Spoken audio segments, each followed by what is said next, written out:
بسم الله الرحمن الرحيم. إن الحمد لله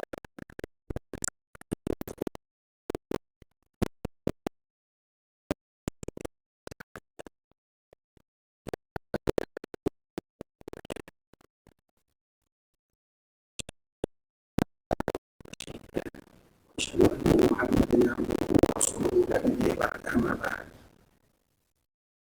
يا أيها الذين آمنوا اتقوا الله حق تقاته ولا تموتن وأنتم مسلمون. خلقكم من نفس واحدة وخلق منها زوجها وبث منهما رجالا كثيرا ونساء واتقوا الله الذي تساءلون به والأرحام إن الله كان عليكم رقيبا. يا أيها الذين آمنوا اتقوا الله وقولوا قولا سديدا يصلح لكم أعمالكم ويغفر لكم ذنوبكم ومن يطع الله ورسوله فقد فاز فوزا عظيما. أما بعد، فإن أصدق الحديث كتاب الله وخير الهدي هدي محمد صلى الله عليه وسلم وشر الأمور محدثاتها فإن كل محدثة بدعة وكل بدعة ضلالة. Ikhwatul Islam, saudara kaum muslimin, para tamu Allah rahimani wa rahimakumullah. Alhamdulillah, kita senantiasa dan selalu bersyukur serta memuji dan memuja Allah Subhanahu wa taala. Nikmat demi nikmat Allah Subhanahu wa taala hadiahkan kepada kita.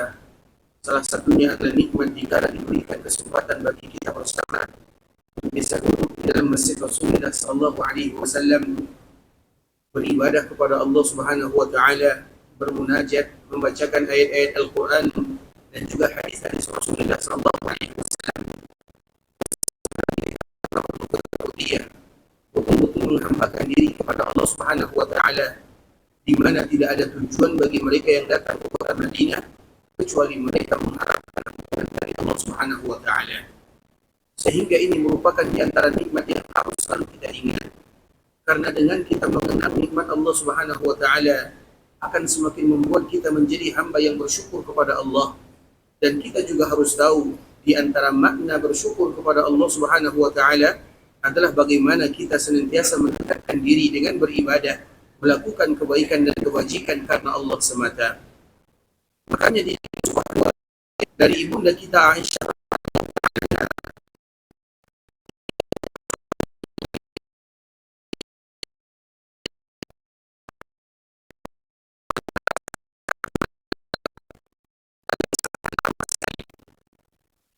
karena memang ikhwatul Islam, salat malam itu wajib bagi Nabi sallallahu alaihi wasallam, dan kita tidak akan menjumpai Nabi sallallahu alaihi wasallam kecuali Nabi pasti akan melakukan salat malam. Kalau Nabi tidak melakukannya, maka Nabi akan menggantinya di siang hari.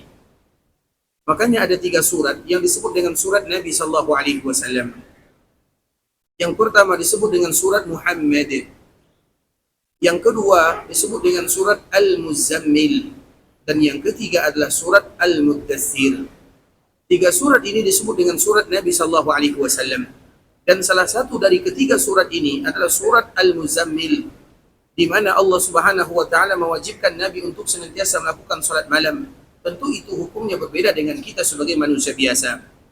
Kemudian ketika Nabi sallallahu alaihi wasallam melakukan salat malam, lama sekali Nabi melakukannya. Sampai-sampai karena setiap malam Nabi melakukannya, berdiri dalam waktu yang lama, maka bengkak kaki Nabi sallallahu alaihi wasallam. Kemudian ibunda kita Aisyah, dia bertanya kepada Rasulullah sallallahu alaihi wasallam karena kasihan kepada suaminya. Aisyah mengatakan, "Ya Rasulullah, bukankah Allah telah ampunkan dosamu yang pernah berlalu dan yang akan datang? Bukankah Allah berikan karunia, kemuliaan, kasih sayang yang luar biasa melebihi daripada hamba-hamba yang lainnya? Bukankah engkau dijamin masuk surga? Bukankah untukmu maqamah mahmudah?" Disebutkan semua keutamaan yang Allah berikan kepada Nabi sallallahu alaihi wasallam. Kemudian dikala Nabi mendengarkan istrinya mengatakan yang demikian, maka apa jawaban Rasulullah sallallahu alaihi wasallam? "Wahai Aisyah, afala ahabbu an akuna 'abdan syakura?"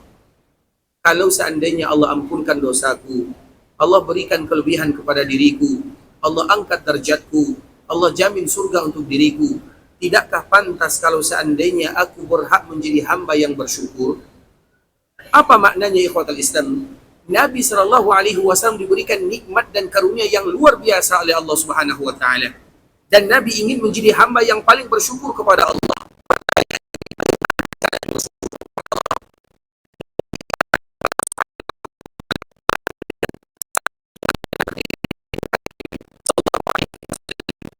Dari hadis kita ambil pelajaran ikhwatul Islam bahwa hakikat syukur yang sebenarnya adalah ibadah kepada Allah Subhanahu wa taala.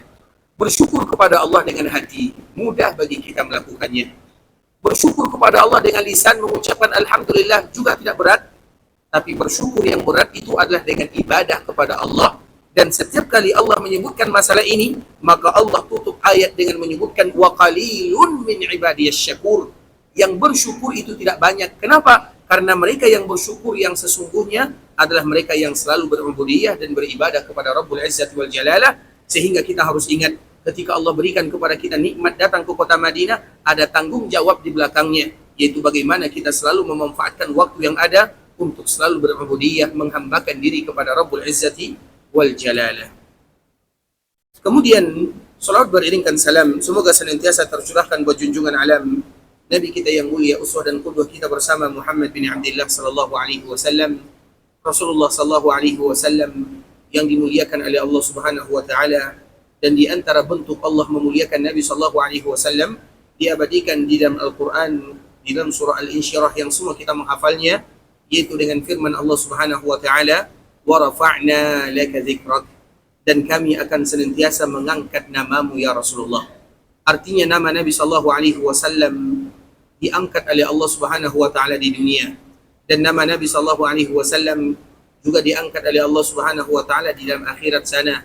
Dan di antara bentuk Allah mengangkat Nabi sallallahu alaihi wasallam, selain Allah mengangkat nama Nabi sallallahu alaihi wasallam di bumi, maka Allah pun mengangkat nama Nabi sallallahu alaihi wasallam di langit. Maka itulah makna daripada Allah berselawat kepada Nabi sallallahu alaihi wasallam. Karena ketika Allah berselawat kepada Nabi, artinya Allah membanggakan dan memuji Nabi fil mala'il a'la, yaitu di alam langit yang ada di sana. Apabila alam langit mereka memuji Nabi, maka alam dunia pun mereka akan memuji Nabi.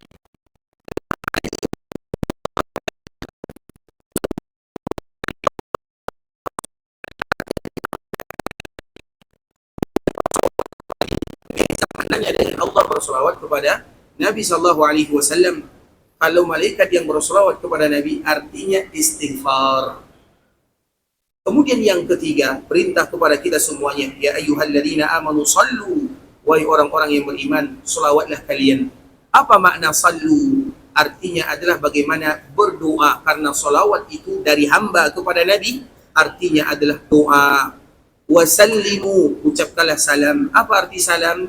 Salam yang kita ucapkan kepada Nabi sambil mengucapkan Assalamu alayka ayyuhan Nabi atau Assalamu alayka ya Rasulullah, artinya adalah agar kita meminta semua kebaikan diberikan kepada Nabi, dan kita berlindung agar semua keburukan dihindarkan, atau kita meminta agar semua keburukan dihindarkan dari Nabi. Itulah makna salam yang kita ucapkan, dan itu pula lah makna salawat yang kita antarkan kepada baginda Nabi kita yang mulia Muhammad bin Abdullah sallallahu alaihi wasallam.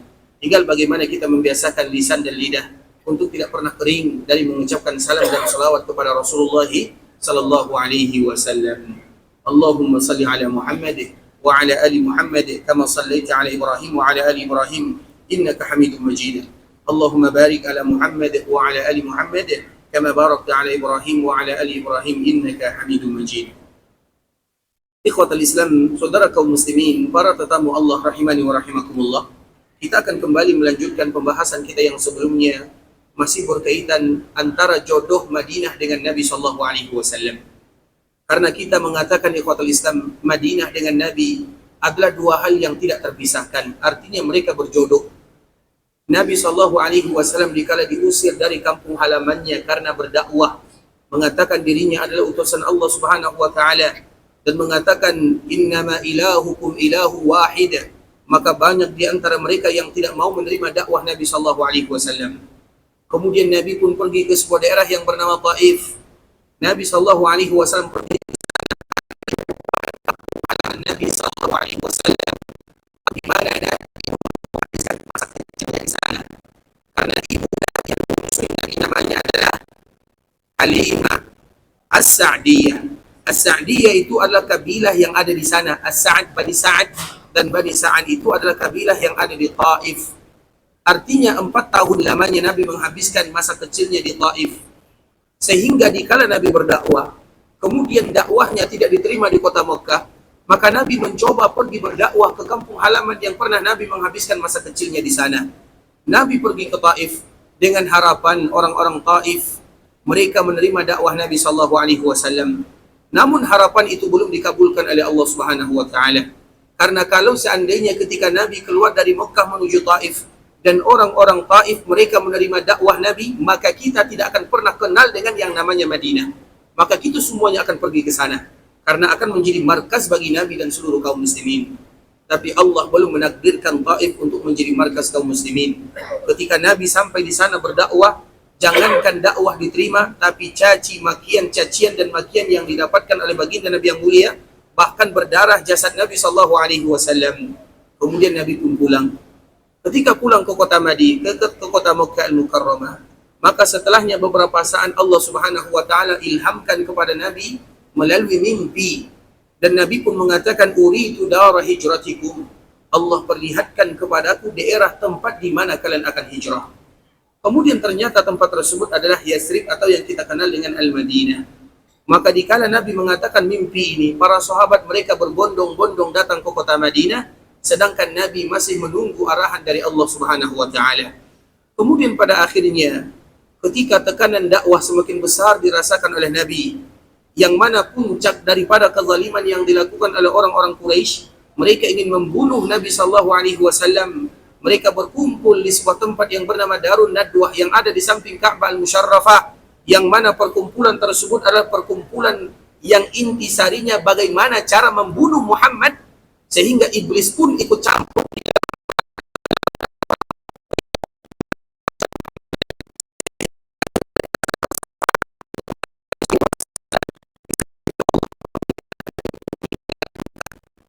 Meninggalkan Mekah. Nabi bukan bangga meninggalkan Mekah.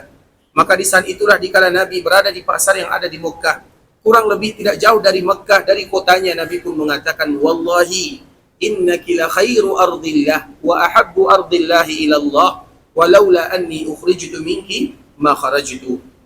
Demi Allah, sesungguhnya engkau wahai Mekah adalah tanah yang terbaik dan tanah yang paling dicintai oleh Allah Subhanahu wa taala. Kalaulah sekiranya kaumku mereka tidak mengusirku, artinya Nabi tidak keluar, tapi Nabi dikeluarkan, ukhriju. Nabi diusir, Nabi dikeluarkan. Kalaulah aku tidak dikeluarkan, aku tidak diusir, ma kharajtu, maka aku tidak akan pernah meninggalkan Mekah untuk selama-lamanya. Itu merupakan ungkapan perpisahan yang diucapkan oleh Nabi sallallahu alaihi wasallam kepada kota Mekah. Namun apalah daya, dakwah Nabi tidak berkembang di sana. Pada akhirnya Allah perintahkan Nabi ke suatu tempat yang Allah tahu kalau tempat itu merupakan tempat dakwah Nabi akan berkembang dengan pesat, dakwah Nabi sallallahu alaihi wasallam akan kuat, dan Nabi dijadikan berjodoh dengan daerah yang diperintahkan oleh Allah Azza wa Jalla untuk berhijrah ke sana. Maka Nabi pun berhijrah ke kota Madinah. Ketika sampai di kota Madinah, orang-orang Madinah sudah terlalu rindu kepada Rasulullah sallallahu alaihi wasallam. Mereka siang dan malam mereka menunggu kedatangan Nabi sallallahu alaihi wasallam. Semenjak mereka mengetahui Nabi meninggalkan Mekah ingin menuju Madinah, maka semenjak itu pula lah setiap hari penduduk Madinah mereka keluar, mereka tinggalkan pekerjaannya, mereka tinggalkan urusannya. Yang mereka bayangkan adalah bagaimana menanti Nabi sallallahu alaihi wasallam. Sehingga setiap pagi sampai siang sampai matahari betul-betul panas, maka mereka keluar menunggu Nabi sallallahu alaihi wasallam. Kemudian setelah panas, maka mereka tidak menemukan Nabi atau tidak melihat Nabi, mereka pulang kembali ke rumahnya. Kemudian keesokan hari diulang lagi, dari pagi sampai siang, setiap hari mereka melakukan yang demikian. Mereka tinggalkan semuanya karena hati mereka begitu rindu kepada Muhammad bin Abdullah. Tiba ada seorang Yahudi yang dia naik ke atas rumahnya di siang yang sangat panas. Tiba-tiba dia melihat bayangan cahaya yang berwarna putih. Karena memang Nabi dan Abu Bakar diberikan hadiah oleh salah seorang yang bernama Zubair bin Awam. Ketika Nabi hijrah dari Mekah menuju Madinah, sahabat Zubair bin Awam memberikan hadiah pakaian berwarna putih kepada Nabi sallallahu alaihi wasallam. Kemudian dikala orang Yahudi ini melihat dua bayangan putih, maka dia juga tidak bisa menahan diri karena dia tahu itu adalah Nabi. Orang Yahudi mereka lebih tahu dari kaum muslimin mana Nabi SAW. Sehingga dikala dia naik ke atas rumahnya, dia menyaksikan Nabi dan Abu Bakar berjalan, maka di saat itulah dia berteriak dengan suara yang lantang, inilah orang-orang yang kalian tunggu, wahai penduduk Madinah. Ini orang-orang yang kalian tunggu sudah datang. Mendengarkan kalimat ini, penduduk Madinah semuanya keluar menyambut Nabi SAW, dan di saat itulah terobat kerinduan mereka, penantian yang begitu lama menunggu Muhammad bin Abdullah SAW. Begitulah orang Madinah, dan begitulah Nabi SAW datang ke Madinah. Datangnya Nabi SAW di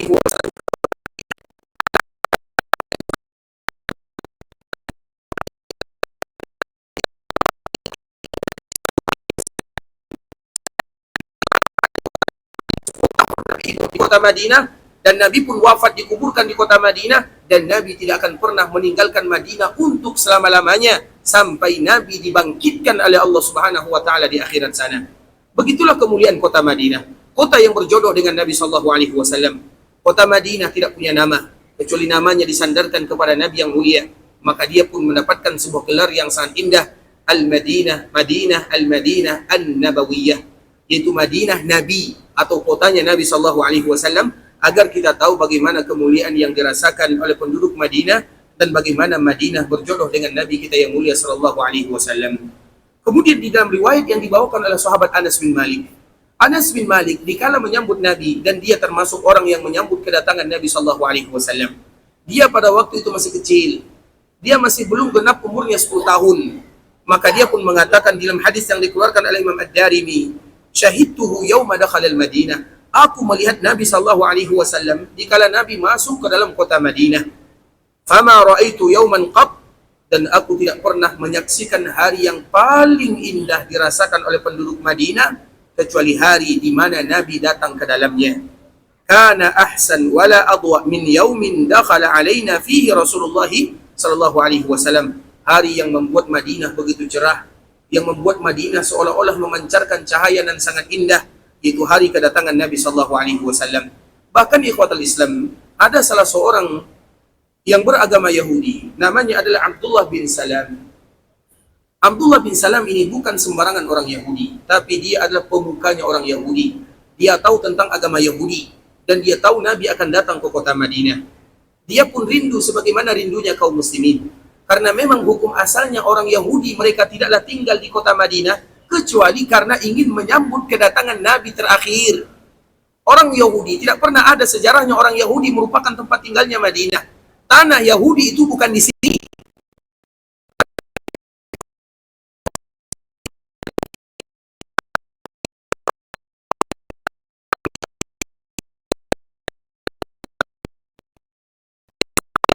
Madinah. Bahkan sebelum Nabi lahir, semua mereka rata-rata mereka berbondong-bondong datang ke kota Madinah. Tujuan pertama ingin menyambut kedatangan Rasulullah sallallahu alaihi wasallam. Nah, begitu juga dengan Abdullah bin Salam. Abdullah bin Salam ini ikhwatul Islam. Ketika Nabi sallallahu alaihi wasallam datang ke kota Madinah, maka dia juga ikut datang melihat Nabi sallallahu alaihi wasallam. Dikala dia melihat Nabi, kaum muslimin mereka berebutan untuk menyambut Nabi. Ada yang mengatakan, "Ya Nabi ya Allah, baituna baitu."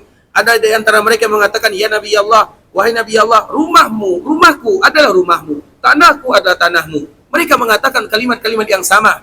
Ada yang mengatakan, "Ya Nabi Allah," ada yang mengatakan, "Ya Rasulullah." Kemudian mereka ingin memanggil Nabi sallallahu alaihi wasallam, "Tinggal di rumah kami adalah rumahmu." Kemudian tiba-tiba datang yang namanya Abdullah bin Salam. Abdullah bin Salam ini dikala datang, dia pun mendekat melihat Nabi sallallahu alaihi wasallam. Apa ungkapan yang pertama kali dikatakan oleh Abdullah bin Salam, seorang pendeta Yahudi? Dia pun mengatakan, "Pertama kali aku melihat wajah Nabi sallallahu alaihi wasallam, maka aku tahu wajah ini bukanlah wajah pendusta." Artinya dia betul-betul seorang nabi dan utusan dari Allah Subhanahu wa taala. Itu kesaksian orang Yahudi. Kemudian pertama kali Nabi datang ke kota Madinah, apa yang diperintahkan oleh Nabi kepada kaum muslimin?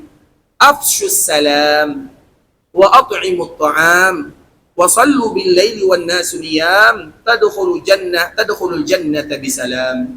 Itu adalah pesan Nabi sallallahu alaihi wasallam pertama kali. Kalimat yang pertama kali keluar dari lisan Nabi dikala Nabi berada di kota Madinah, yang pertama sudah mulai dilalaikan dan ditinggalkan oleh kaum muslimin. Apa kalimat yang pertama? Afshus salam, tebarkan salam, ucapkan assalamualaikum kepada saudara kalian. yang kalian kenal, yang tidak kalian kenal, satu bangsa, tidak satu bangsa. Yang penting apabila mereka mengucapkan kalimat la ilaha illallah, ucapkan assalamualaikum, afsus salam. Kemudian apalagi pesan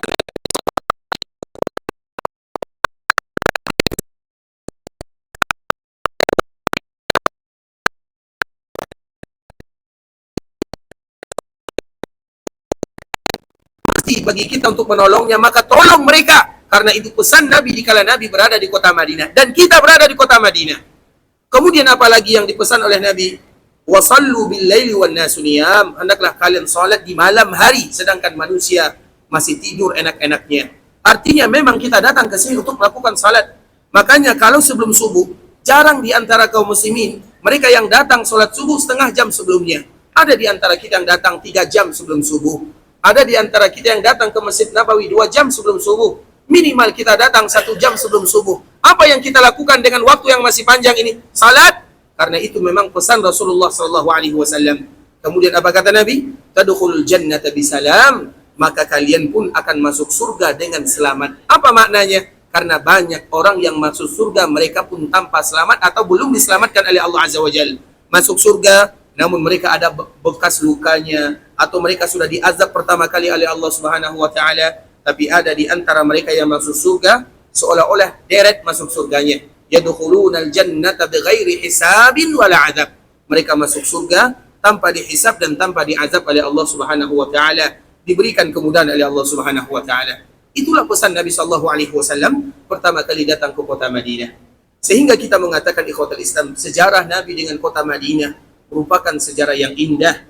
Dianjurkan bagi kaum muslimin untuk mengetahui perjodohan yang indah dari Allah Azza wa Jal, bahwa Nabi dengan kota Madinah dua hal yang Allah menjodohkannya, sehingga apabila Allah menjodohkannya tidak akan pernah pisah untuk selama-lamanya. Dan itu pun dibuktikan oleh Nabi sallallahu alaihi wasallam, di mana Nabi sallallahu alaihi wasallam hidup di kota Madinah, menghabiskan masa-masa terakhirnya di kota Madinah, dan juga Nabi sallallahu alaihi wasallam wafat di kota Madinah di tengah-tengah para sahabat yang mulia radhiyallahu taala anhum ajma'in. Kemudian kita menyebutkan ikhwatul Islam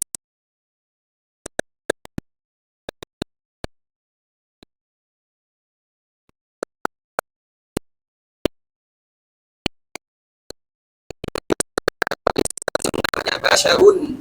Basyarun itu artinya manusia. Makanya Allah Subhanahu wa taala menyebutkan di akhir surah Al-Kahfi, qul innama ana basyarum mislukum yuha ilai. Wahai Muhammad, katakan kepada umatmu, aku adalah manusia sama dengan kalian, hanya saja perbedaannya Nabi diberikan wahyu oleh Allah Subhanahu wa taala. Artinya apa ikhwatul Islam? Ketika manusia biasa mereka tidur, maka Nabi pun butuh tidur. Ketika manusia biasa mereka makan, maka Nabi pun makan. Ketika manusia biasa mereka butuh keluarga, Nabi pun berkeluarga. Ketika manusia biasa mereka dipanggil oleh Allah, maka Nabi pun akan dipanggil oleh Allah Subhanahu wa taala.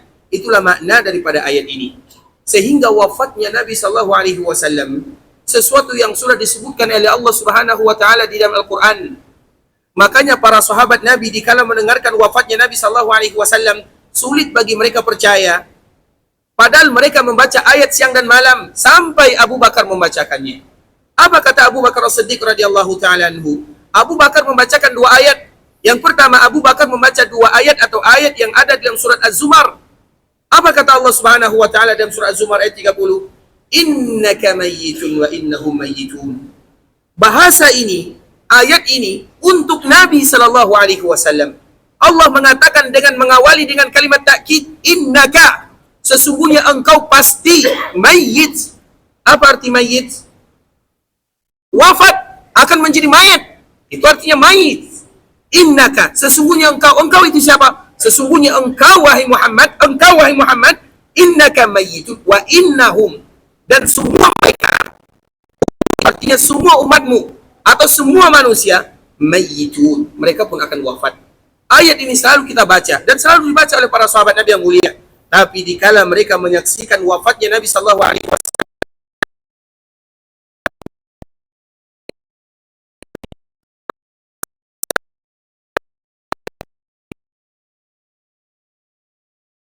qablihi rusul, Nabi itu hanya Nabi atau Rasul utusan Allah sama dengan utusan-utusan Allah sebelumnya.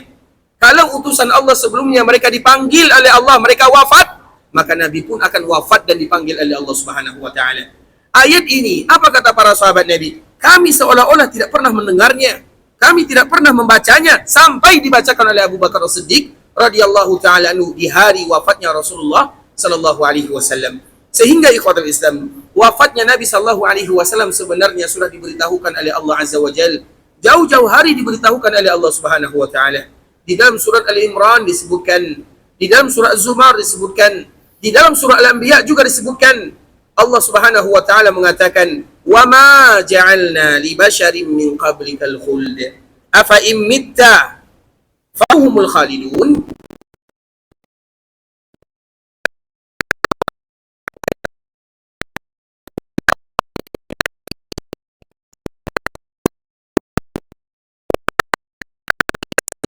Basyarun, yang namanya manusia, mereka kekal tinggal dalam kehidupan dunia. Iya, mungkin Nabi Isa mereka masih hidup, tapi Nabi Isa hidupnya bukan di dunia, tapi hidupnya di akhirat sana atau di alam lainnya. Makanya Allah mengatakan, "Wa ma ja'alna li basyarin min qablikal khuld." Allah tidak pernah menjadikan manusia, yang namanya manusia, mereka bisa kekal tinggal dalam kehidupan dunia. Afa in mitta, Allah gunakan dengan fi'il madhi. Fi'il madhi itu menunjukkan sesuatu yang pasti dan pasti terjadi. Afa in mitta, kalau seandainya engkau hidup, fahumul khalidun, apakah manusia yang lainnya akan kekal? Artinya Allah ingin mengabarkan kepada kita bersama ikhwatul Islam bahwa Nabi sallallahu alaihi wasallam manusia biasa sebagaimana manusia-manusia yang lainnya, mereka wafat, maka Nabi pun akan dipanggil oleh Allah Subhanahu wa taala. Dan itulah yang akan kita ingin sampaikan ikhwatul Islam, bagaimana wafatnya Rasulullah sallallahu alaihi wasallam. Tentunya wafat Nabi sallallahu alaihi wasallam memiliki kisah yang sangat indah. Di antara salah satunya, kemarin kita menyebutkan sakitnya Nabi sallallahu alaihi wasallam berawal dari 3 perkara. Yang pertama, sepulangnya Nabi sallallahu alaihi wasallam dari perkuburan Baqi'. Ketika Nabi berziarah ke perkuburan Baqi', perkuburan yang Jibril datang menyampaikan perintah Allah, "Wahai Muhammad, sesungguhnya Allah perintahkan kamu untuk berziarah ke perkuburan Baqi'." Makanya kaum muslimin, mereka yang datang ke kota Madinah, jangan pulang sampai mereka berziarah ke perkuburan Baqi'. Berziarah ke perkuburan Baqi', diusahakan kita masuk ke dalamnya. Dan alhamdulillah Allah berikan kemudahan kepada kita bisa masuk ke dalamnya. Jangan cukup hanya berziarah di luar saja. Karena itu apabila Allah perintahkan kepada Nabi, maka tentu kita lebih ditekankan untuk datang berziarah ke sana. Makanya dianjurkan bagi kaum muslimin ikhwatul Islam berziarah ke perkuburan Baqi', dan dianjurkan kita masuk sebagaimana kaum muslimin yang lainnya. Dan alhamdulillah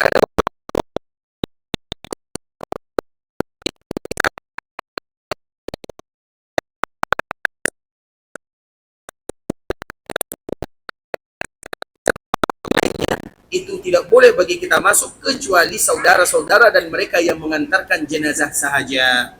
Artinya kalau ada nanti di antara kita yang ingin berziarah, maka cari waktu ini. Dia sholat di bagian depan masjid.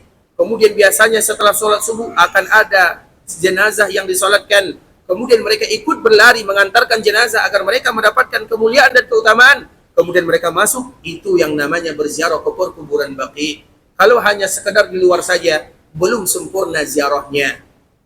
Begitu juga dengan syuhada Uhud. Nah, di dalam riwayat yang lain, Nabi sallallahu alaihi wasallam terakhir kali berziarah ke perkuburan Baqi'. Dan Nabi sallallahu alaihi wasallam juga berziarah ke perkuburan Uhud. Kemudian sepulangnya Nabi dari ziarah ini, maka Nabi merasakan sakit kepala yang luar biasa. Dan Nabi pun mengatakan, "Bal ana ya Aisyah wa ra'sa." Akan tetapi yang sakit kepala itu wahai Aisyah, aku yang sakit kepala. Kemudian ikhwatul Islam, itu sakit yang pertama kali dirasakan oleh Nabi sallallahu alaihi wasallam. Kemudian yang kedua, kenapa Nabi sallallahu alaihi wasallam sakit? Dan ini merupakan penyebab wafatnya Nabi sallallahu alaihi wasallam adalah bekas racun yang pernah termakan oleh Nabi ketika terjadi perang Khaybar. Kapan perang Khaybar? Kita kembali ulang, kapan perang Khaybar? Kemarin baru kita tanya. Tahun ke 5, 6, 5 atau 6? Baik, siapa yang jawab 5? Angkat tangan. Kenapa 5? Kemarin sudah dibahas 5 ya? Masya Allah. Alhamdulillah salah 100% ya. Taib, alhamdulillah. Yang 5 itu adalah perang Khandaq. Perang Khandaq atau Ahzab. Kalau Khaybar pada tahun ke-8 Fatu Mekah dengan Hunain, dengan Mu'tah. Ke-7. Mengingat karena memang kita namanya adalah al-insan. Al-insan ma sumiyal insanu insanan illa linasihi. Tidaklah manusia dinamakan manusia kecuali karena lupa. Jadi lupa itu tidak masalah. Yang masalah itu kalau selalu lupa. Tapi ikhwatul Islam, kita lanjutkan. Ketika terjadi perang Khaybar, maka ada makanan yang termakan oleh Nabi. Kalau ada yang mengatakan, kalau seandainya makanan yang sudah diracun ini yang menyebabkan wafatnya Rasulullah SAW, maka mereka mengatakan Nabi wafat tidak sama dengan wafatnya manusia biasa. Artinya Nabi wafat sebagai seorang yang syahid di jalan Allah Subhanahu wa taala. Karena memang para ulama mereka berbeda. Kenapa atau bagaimana wafatnya Rasulullah SAW? Karena memang Allah sendiri memberikan dua pilihan kepada kita semuanya. Afa immata au qutilan qalabtum ala aqabikum. Kalau seandainya Nabi Muhammad SAW mat, kalau seandainya Nabi meninggal, au qutila, atau Nabi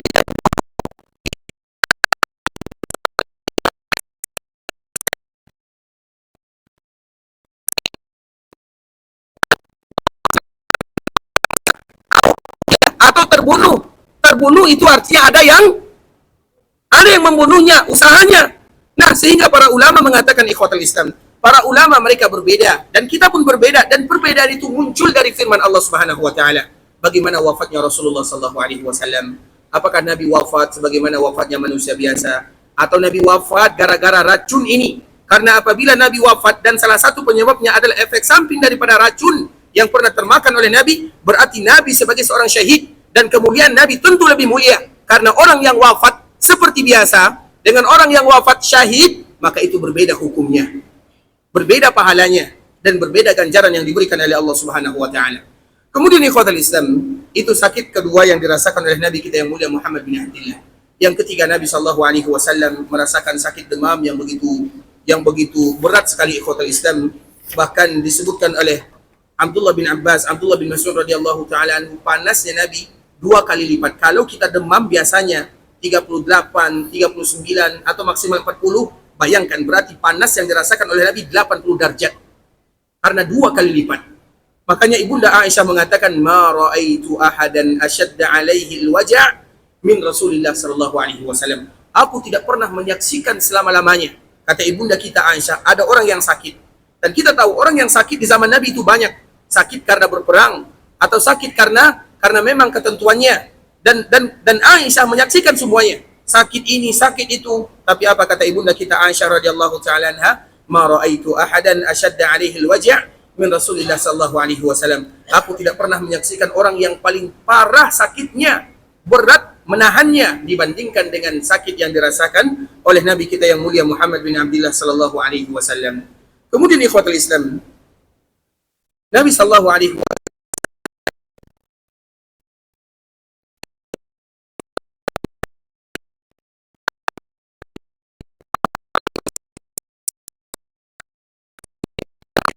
yang lain. Nabi sallallahu alaihi wasallam ikhwatul Islam, semenjak Nabi menjadi Nabi dan menjadi Rasul, maka tidak ada lagi aktivitas Nabi kecuali berdakwah di jalan Allah Subhanahu wa taala. Itu poin penting yang harus kita ingat. Nabi kita tahu, mulai dari kecil Nabi sudah bekerja, dan Nabi itu adalah orang yang paling rajin. Mulai dari kecil Nabi mengembala kambing. Kemudian Nabi berdagang. Kemudian Nabi memiliki harta yang banyak. Jangan kita anggap Nabi itu orang miskin, tidak. Nabi itu orang kaya. Kenapa Nabi kaya? Karena istrinya kaya. Ibunda Khadijah terkenal dengan kekayaannya, dengan kecantikannya, dengan kewibawaannya, dengan kesempurnaannya. Sehingga Nabi SAW mengatakan dalam hadis, "Inni ruziktu hubbaha." Sesungguhnya aku mencintai Aisyah itu karena Allah. Allah yang memberikan kepadaku rezeki untuk mencintai dirinya. Artinya saking cintanya Nabi SAW, kalimat ini tidak pernah terucap oleh Nabi SAW ketika Nabi menikah dengan istri yang lainnya. Dan Nabi SAW tidak pernah menikah dengan wanita yang lain ketika Nabi bersama Ibunda Khadijah radhiyallahu ta'ala anha. Seolah-olah kenapa Allah memilihkan Khadijah sebagai istri Nabi? Karena ibunda kita Khadijah memiliki, dan di antara salah satu kesamaan Khadijah dengan Nabi, sama-sama mereka tidak pernah bersujud kepada patung dan berhala. Nabi tidak pernah sujud kepada patung dan berhala. Khadijah pun demikian keadaannya. Sehingga pembantu Khadijah, dia mengatakan, dikala dia menawarkan dan mengatakan kepada Khadijah, wahai Khadijah, kalau engkau tahu bagaimana sifatnya, Muhammad itu mulia, jujur, dia memiliki sifat yang luar biasa, tidak dimiliki oleh orang lain. Kemudian pembantu ini mengatakan, dan aku melihat ada kesamaan di antara kalian. Kalian sama-sama tidak pernah sujud kepada berhala. Maka Allah satukan mereka semuanya. Artinya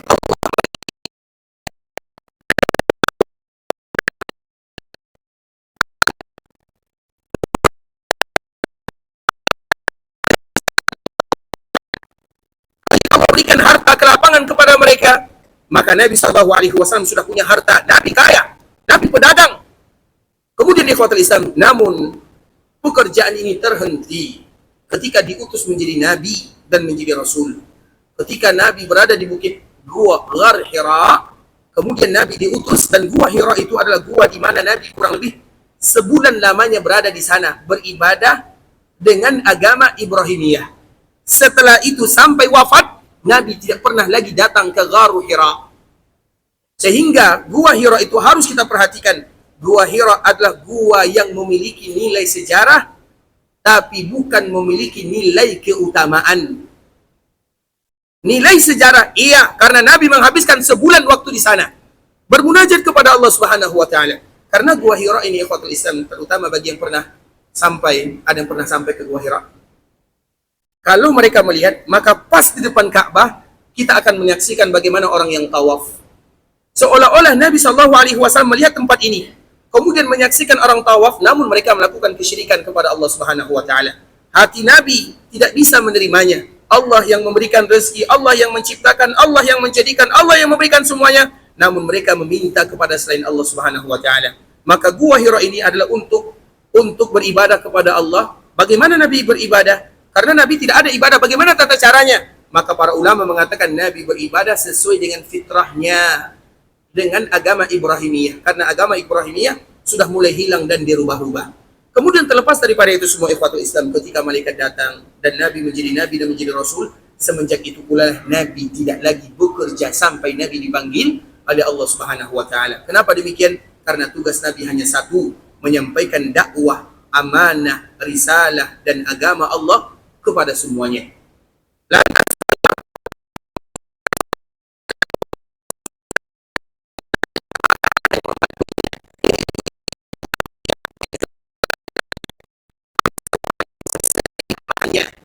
Namun dikala Nabi berada di kota Madinah, ketika Nabi punya kekuatan dan terjadi peperangan, ada yang namanya ghanimah, harta rampasan.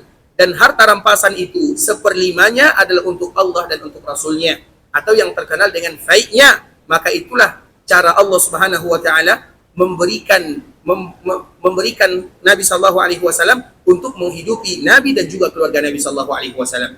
Artinya ikhwatul Islam, agar kita tahu bagaimana kehidupan Nabi sallallahu alaihi wasallam. Nabi tujuannya hanya satu. Setelah Nabi diutus, maka Nabi fokus berdakwah di jalan Allah Subhanahu wa taala.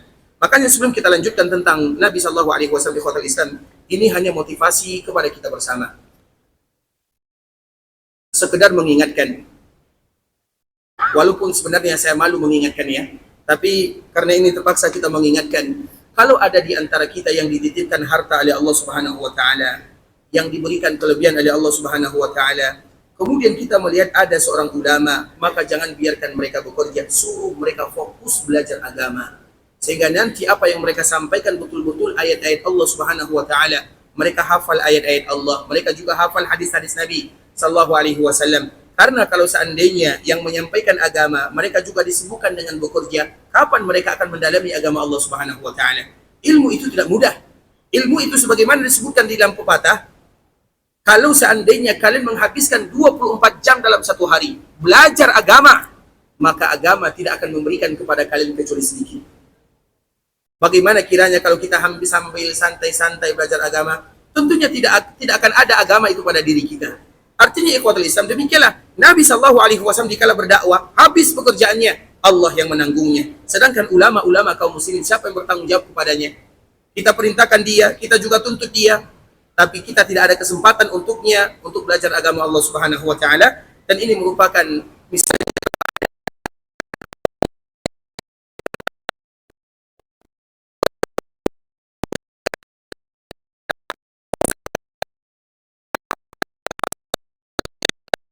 akidah, tentang muamalah, tentang ibadah. Sedangkan masalah kehidupan jangan pikirkan, kami yang bertanggung jawab. Sebagaimana yang dilakukan oleh Allah Subhanahu wa taala kepada Rasulullah sallallahu alaihi wasallam. Kemudian ikhwatul Islam, Ibunda kita Aisyah radhiyallahu taala anha kembali mengatakan, "Ma ra'aitu ahadan ashadda 'alaihi al-waja' min Rasulillah sallallahu alaihi wasallam." Aku tidak pernah menyaksikan orang yang paling serius sakitnya, rasa sakit yang beliau derita kecuali Rasulullah sallallahu alaihi wasallam. Maka di saat itulah rasa sakit Nabi semakin hari semakin berat. Semakin hari Nabi sallallahu alaihi wasallam semakin tidak kuat, sampai pada suatu ketika di malam Jumat Nabi tidak lagi bisa salat menjadi imam bagi kaum muslimin dan bagi para sahabatnya. Kemudian ikhwatul Islam, ketika salat maghrib Nabi sallallahu alaihi wasallam masih bisa menjadi imam. Nabi membaca surat Al-Mursalat. Ketika malam Jumat Nabi sallallahu alaihi wasallam di salat maghribnya membaca surat Al-Mursalat. Kemudian setelah sholat maghrib, Nabi kembali berbaring di rumah ibunda Aisyah radhiyallahu taala anha. Kemudian menjelang waktu Isya, maka Nabi sallallahu alaihi wasallam sudah mulai merasakan sakit yang begitu berat yang membuat Nabi tidak sadarkan diri. Kemudian ikhwatul Islam, dikala Nabi tidak sadarkan diri, maka masuklah waktu Isya. Dan para sahabat mereka tidak berani yang tampil menjadi imam, tidak ada yang berani tampil menjadi imam. Karena tidak ada imam ketika Nabi sallallahu alaihi wasallam jadi imam. Makanya ikhwatul Islam, ini kaedah dikala Nabi sallallahu alaihi wasallam hidup. Makanya ketika Nabi wafat, kemudian dikala Nabi disalatkan, apakah ada yang menjadi imam dikala mensalatkan Nabi sallallahu alaihi wasallam? Ketika Nabi wafat. Kemudian dikala Nabi wafat, Nabi dimandikan. Kemudian Nabi dikafankan. Kemudian setelah dikafankan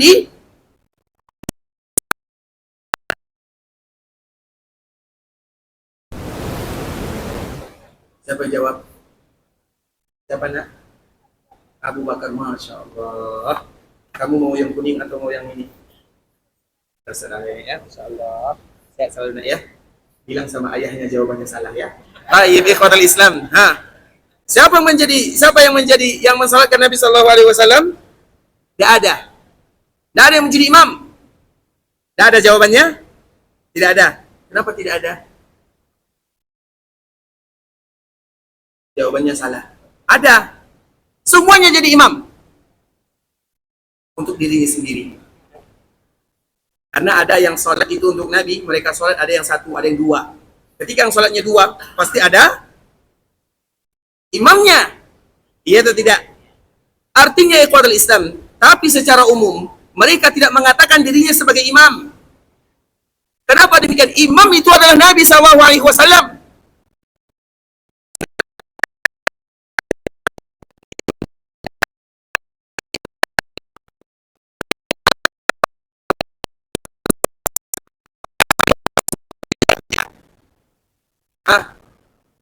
Nabi butuh disolatkan atau tidak? Mudah jawabannya. Jawabannya cari sendiri. Karena takut jawabannya menjebak ya. Baik, ikhwatul Islam, nanti kita sambung. Cerita ini nanti kita sambung. Kemudian ikhwatul Islam, ketika Nabi tidak sadarkan diri, Nabi pingsan, Nabi tidak sadarkan diri, artinya berat penyakit Nabi sallallahu alaihi wasallam. 3 bercampur sekaligus, sakit kepala, sakit di sini, demam yang begitu tinggi. Kemudian para sahabat mereka tidak berani jadi imam.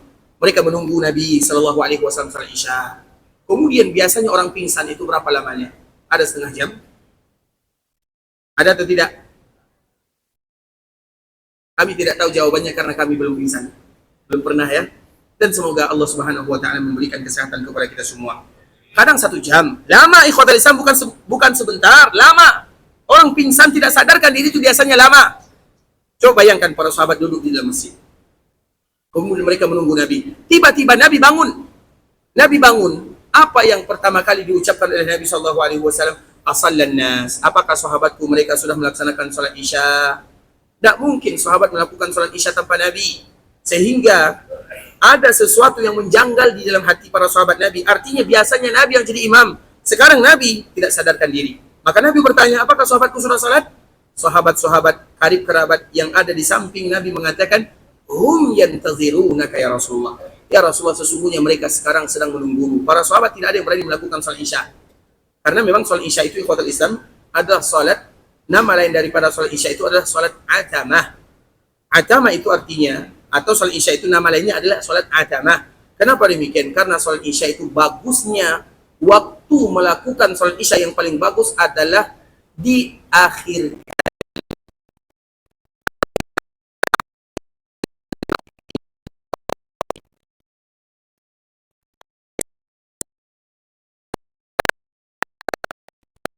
Kita salat Isya jam 12. Kemudian imamnya mana? Tidak ada. Berarti tidak bagus akhirnya.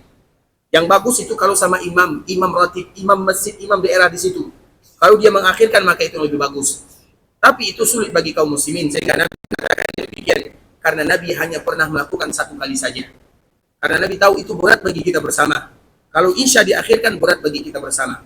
Kemudian ikhwatul Islam, ketika Nabi bangun, maka Nabi bertanya, apakah sahabatku sudah salat? Mereka menjawab, belum, mereka menunggumu ya Rasulullah.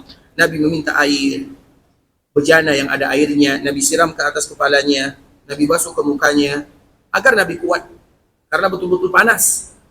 Kemudian ikhwatul Islam, baru saja Nabi melakukan yang demikian, Nabi pingsan lagi. Nabi tidak sadarkan diri lagi dalam waktu yang lama.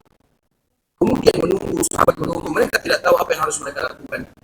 Maka Nabi kembali siuman, kembali sadar, dan Nabi kembali bertanya dengan pertanyaan yang sama. Jawabannya pun masih jawaban yang sama. Mereka menunggumu ya Rasulullah. Kemudian Nabi kembali meminta bejana yang ada airnya. Nabi kembali membersihkan, membasuh wajah, kepala, dan badannya. Kemudian Nabi setelah melakukan yang demikian, Nabi kembali tidak sadarkan diri. Sudah 3 kali. Kemudian dalam waktu yang lama, Nabi kembali sadarkan diri. Masih bertanya dengan pertanyaan yang sama. Jawabannya pun masih jawaban yang sama. Kemudian Nabi kembali meminta bejana yang ada isi airnya. Nabi kembali melakukan perkara yang serupa. Kemudian Nabi kembali tidak sadarkan diri. Sudah 4 kali. Ketika yang keempat kalinya ikhwatul Islam, Nabi pun merasa, dikala Nabi sudah siuman dan bangun, maka Nabi merasa tidak mungkin lagi untuk menjadi imam bagi para sahabatnya. Belum lagi waktu Isya habis waktunya. Karena Isya itu ikhwatul Islam, memang terjadi perbezaan di antara para ulama, tapi yang kuat di antara perkataan yang ada, waktu Isya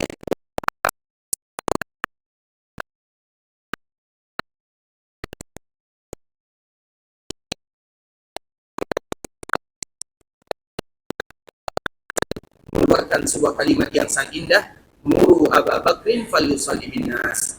Perintahkan Abu Bakar, suruh dia jadi imam bagi para sahabatku. Abu Bakar tidak ada di sana. Kemudian ikhwatul Islam, ketika Nabi sallallahu alaihi wasallam mengatakan kalimat ini, ibunda kita Aisyah berada di samping Nabi sallallahu alaihi wasallam. Ibunda Aisyah bukan ingin membantah Nabi sallallahu alaihi wasallam, tapi dia kasihan kepada ayahnya. Karena orang yang paling lembut hatinya adalah Abu Bakar As-Siddiq. Orang yang paling mudah meneteskan air mata adalah Abu Bakar As-Siddiq. Orang yang sering menangis adalah Abu Bakar As-Siddiq. Orang yang paling kuat imannya adalah Abu Bakar As-Siddiq. Orang yang selalu datang bermunajat, memohon, meminta kepada Allah Subhanahu wa taala adalah Abu Bakar As-Siddiq radhiyallahu taala anhu. Sehingga dikala Nabi mengatakan kalimat ini, ibunda kita Aisyah mengatakan kepada suaminya, "Ya Rasulullah, cari yang lain. Jangan tunjuk Abu Bakar As-Siddiq." Mengapa Aisyah mengatakan yang demikian? Bukan berarti Aisyah menentang perkataan Nabi sallallahu alaihi wasallam. Karena Aisyah tahu siapa ayahnya. Karena dia khawatir kalau seandainya Abu Bakar yang menjadi imam, baru saja dia mengucapkan Allahu Akbar, maka yang didengar bukan ayat Al-Quran, tapi yang didengar adalah tangisannya. Bagaimana dia menggantikan posisi Nabi SAW? Dia orang yang paling lembut hatinya, paling mudah meneteskan air mata. Kalau dia menggantikan posisi Nabi SAW, kemudian dia berdiri di tempat Nabi berdiri, dia mengucapkan Allahu Akbar, Nabi sakit di sampingnya, dia menjadi imam menggantikan Nabi SAW. Siapa yang tidak menangis dalam keadaan tersebut? Maka Aisyah tahu siapa ayahnya. Sehingga Aisyah mengatakan kepada Nabi, "Ya Rasulullah, cari yang lain, jangan Abu Bakar As-Siddiq." Nabi tidak mau. Nabi hanya mau Abu Bakar As-Siddiq radhiyallahu ta'ala anhu. Kemudian Nabi kembali mengatakan, "Inna kunna sawahibu Yusuf." Kalian itu, kata Nabi kepada keluarganya, terkhusus kepada Aisyah, kalian itu sama dengan wanita-wanita yang mengelilingi Nabi Yusuf. Apa maknanya? Ada makarnya. Itu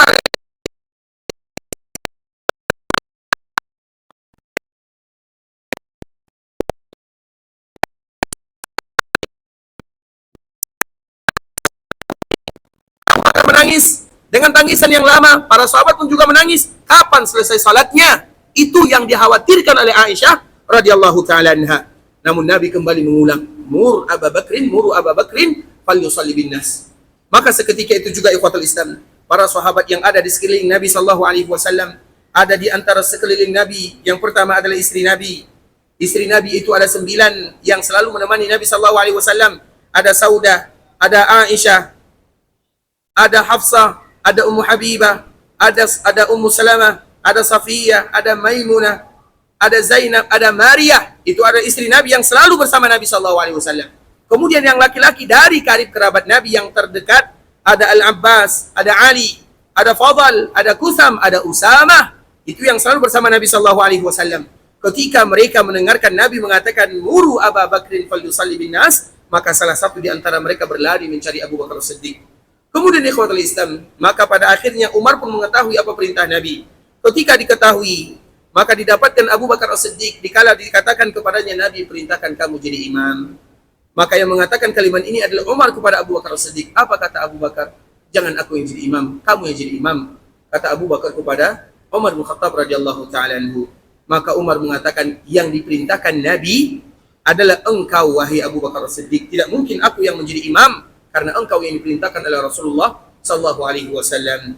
Pada akhirnya karena itu merupakan perintah dari Nabi sallallahu alaihi wasallam, maka Abu Bakar pun menjadi imam menggantikan posisi Rasulullah sallallahu alaihi wasallam, dan awalnya adalah salat Isya di malam Jumat. Dan betul apa yang dikatakan oleh Ibunda Aisyah radhiyallahu taala anha. Baru saja Abu Bakar mengatakan Allahu Akbar, maka yang terdengar setelahnya bukan bacaan ayat Al-Quran, tapi tangis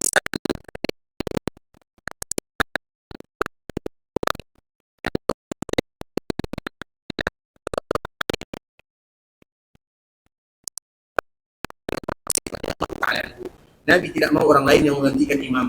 Maka para sahabat mengatakan ikhwatul Islam, ini merupakan dalil yang paling kuat, yang paling pantas menjadi pemimpin setelah Nabi adalah Abu Bakar As-Siddiq radhiyallahu taala anhu. Kenapa demikian? Para sahabat mengatakan, kalau seandainya Rasulullah meridai dirimu untuk menjadi imam kami dalam masalah agama, apakah kami tidak ridha menjadikan dirimu sebagai imam kami dalam urusan dunia? Paham kalimat ini? Kalau Nabi ridha kepada Abu Bakar menjadi imam masalah agama, artinya dalam masalah agama saja Nabi ridha kepada Abu Bakar As-Siddiq, maka kami para sahabat, kata sahabat radhiyallahu taala anhum, apakah kami tidak ridha menjadikan dirimu sebagai imam dalam urusan dunia? Urusan dunia. Kalau agama Nabi ridha, maka dunia tentu Nabi lebih ridha kepada dirimu. Kemudian ikhwatul Islam, Abu Bakar As-Siddiq radhiyallahu taala anhu menjadi imam salat bagi kaum muslimin 17 kali salat selama Nabi sallallahu alaihi wasallam masih hidup. Yang pertama 1 rakaat yaitu salat Isya di malam Jumatnya, kemudian di hari Jumat, kemudian hari Sabtu, kemudian hari Ahad, kemudian di pagi Isnin. 17 salat mulai dari Isya di malam Jumat, kemudian di hari Jumatnya, hari Sabtunya, hari Ahadnya, dan salat subuh di hari Isnin. Ketika salat subuh di hari Isnin ikhwatul Islam, itu adalah kali terakhir Abu Bakar menjadi imam di mana Nabi sallallahu alaihi wasallam masih hidup.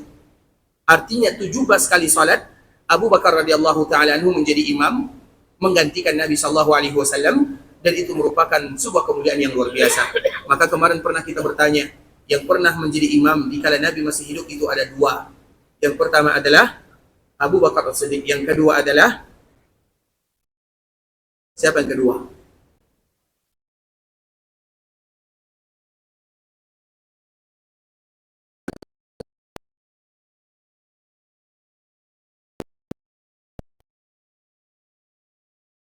Abdullah bin Umi Maktum. Betul jawabannya? Betul? Kalau betul yang ada. Masya Allah. Silakan, Masya Allah. Barakallahu fiik. Walaupun menurut kami salah ya. Baik, ikhwatul Islam, yang menjadi imam adalah Abdurrahman bin Auf. Abdurrahman bin Auf. 2 orang sahabat inilah yang mereka pernah menjadi imam ketika Nabi sallallahu alaihi wasallam masih hidup, dan itu kemuliaan untuk mereka semuanya. Dan kedua-duanya adalah penduduk surga yang disebutkan oleh Nabi sallallahu alaihi wasallam dengan namanya atau yang kita kenal dengan al-Ashra al-Mubashshirun Nabi bil Jannah. Ada 10 orang sahabat Nabi radhiyallahu taala anhum ajma'in, semua sahabat itu pasti masuk surga. Semuanya tanpa terkecuali. Dan itu merupakan di antara keyakinan kaum muslimin. Semua kaum muslimin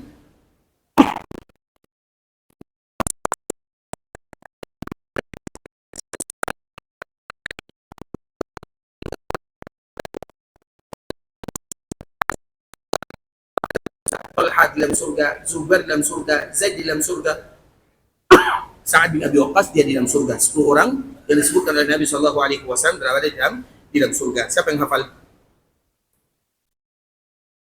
Lupa lagi ya. Baik, ikhwatal Islam, saudara kaum muslimin, para tamu Allah rahimani wa rahimakumullah. Kemudian ikhwatal Islam, ketika Nabi SAW demikian keadaannya, maka tentu 5 hari ini para ulama setiap kali mereka bercerita tentang wafatnya Nabi, 5 hari ini pasti ditulis satu persatu. Hari Kamis, apa yang terjadi? Hari Jumat, apa yang terjadi? Hari Sabtu, apa yang terjadi? Hari Ahad, apa yang terjadi? Hari Isnin, itu adalah musibah yang melanda seluruh dunia, yaitu wafatnya baginda Nabi Muhammad bin Abdullah sallallahu alaihi wasallam. Dan nanti insyaallah ikhwatul Islam kita akan kembali menyempurnakan cerita tentang bagaimana wafatnya Nabi sallallahu alaihi wasallam, sebuah sejarah yang sangat indah yang wajib bagi kaum muslimin untuk mengetahuinya. Cerita tentang Nabi yang mulia, orang yang paling berjasa dalam kehidupan kita, Nabi Muhammad bin Abdullah. Dan Allah mengatakan an-nabi aula bil mu'minina min anfusihim. Sesungguhnya Nabi Muhammad sallallahu alaihi wasallam aula, lebih utama, min in-nabiyyu aula bil mu'minin, lebih utama untuk orang-orang mukmin dari diri mereka sendiri. Artinya kalau kita hafal tentang sejarah kita secara detail, maka begitu juga sejarah Nabi kita juga harus hafal. Artinya bentuk kita memuliakan Nabi sallallahu alaihi wasallam sesuai dengan ayat ini, an-nabiyyu aula bil mu'minina min anfusihim. Ikhwatul Islam, saudara kaum muslimin, para tetamu Allah rahimani wa rahimakumullah. Sampai di sini pembahasan yang bisa kami jelaskan.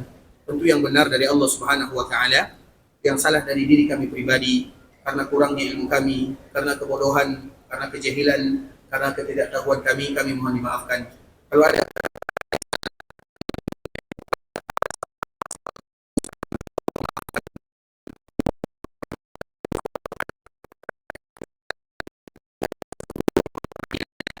bahasa yang bisa kita pahami semuanya, nikmat dari Allah Subhanahu wa taala, kita berada bukan di daerah kita, kita berada di daerah Nabi sallallahu alaihi wasallam. Allah berikan kepada kita nikmat yang mulia ini, tinggal bagaimana kita memanfaatkannya.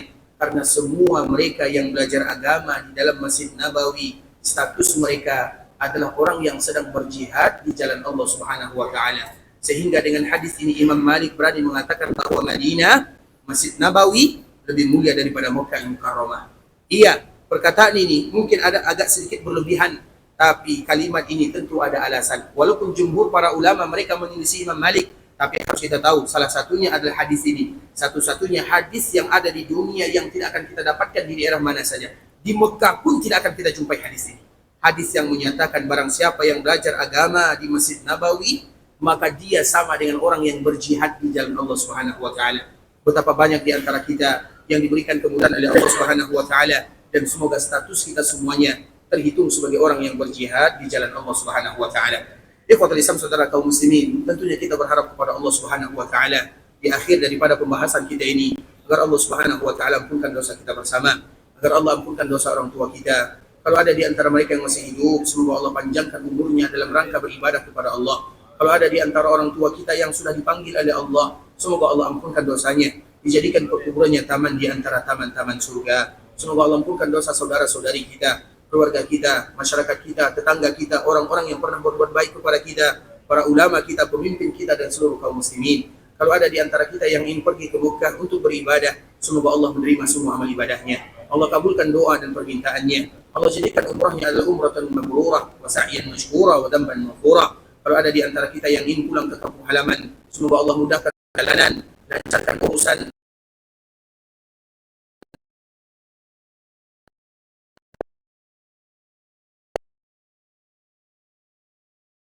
dengan mengucapkan doa kafaratul majlis. Subhanakallahumma bihamdika asyhadu an la ilaha illa anta astaghfiruka wa atubu ilaik. Wa sallallahu wa sallim ala nabiyyina wa habibina wa khalilina wa sayyidina Muhammadin wa ala alihi wa sahbihi wa sallam tasliman katsira. Assalamualaikum warahmatullahi wabarakatuh.